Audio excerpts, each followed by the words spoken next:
Hello ওয়াসলির বাড়ি দিসনি বাদনমূলা কি অবস্থা আশা করি সবাই ভালো আছেন। আজকে আপনাদের এমন একটা জিনিস দেখাবো, আপনারা দেখতে পাচ্ছেন রাতের চায়নাতে তাদের আশ্চর্যজনক একটা অদ্ভুত একটা কাণ্ড, অদ্ভুত একটা তারা কৌশল অবলম্বন করে দেশকে ব্যায়াম করার জন্য। আজকে চলুন আজকে আমরা সেটা দেখাবো। আজকে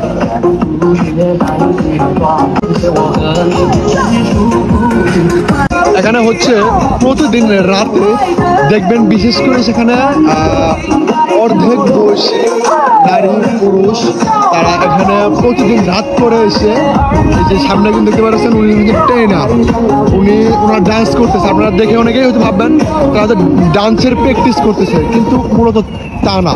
তারা সবাই এখানে আপনার এক্সারসাইজ করতেছে, ব্যায়াম করতেছে। ওদের ব্যায়াম করার এক কৌশল দেখছেন, তারা কি একটা কৌশল অবলম্বন করে ব্যায়াম করতেছে। চায়নাতে এরকম কোথাও ফাঁকা জায়গা, ফাঁকা স্পেসে রাতের আধারে অথবা রাতে মানে সন্ধ্যা নামলে আর কি দেখা যায় এরকম তাদের অদ্ভুত ব্যায়াম করার কৌশল। অনেকেই হয়তো দেখে মনে করবে এখানে ডান্স করতেছে, না ডান্স করতেছে না, ওরা এক্সারসাইজ করতেছে, সবাই ব্যায়াম করতেছে। এখানে বক্স স্পিকারে গান বাজতেছে আর এখানে সবাই তারা ব্যায়াম করতেছে। এখানে এখন ডান্স শেষ হয়ে গেল, এখন ওনাদের ব্রেক টাইম দিচ্ছে। তো এরকম 10 মিনিট তারা টানা, 10 মিনিট থেকে শুরু করে প্রায় 30 মিনিট পর্যন্ত তারা এক্সারসাইজ করে থাকে এরকম ডান্সের মাধ্যমে।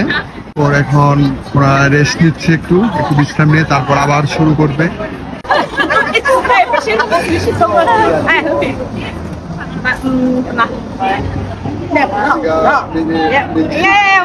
外面是 yellow， 里面是 red。Sorry， English。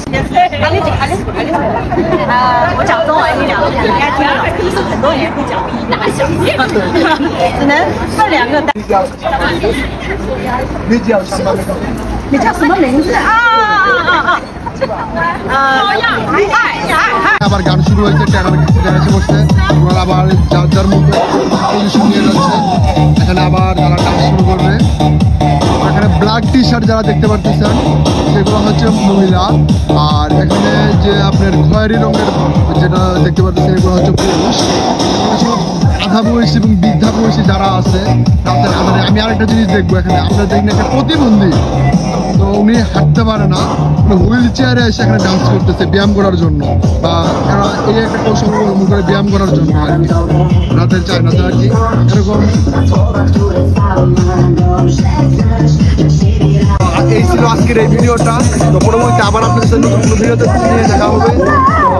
ভিডিওটা যদি ভালো লাগে থাকে অবশ্যই একটা লাইক করবেন, একটা কমেন্টস করবেন, একটা শেয়ার করবেন। বাই বাই, খুদা হাফেজ।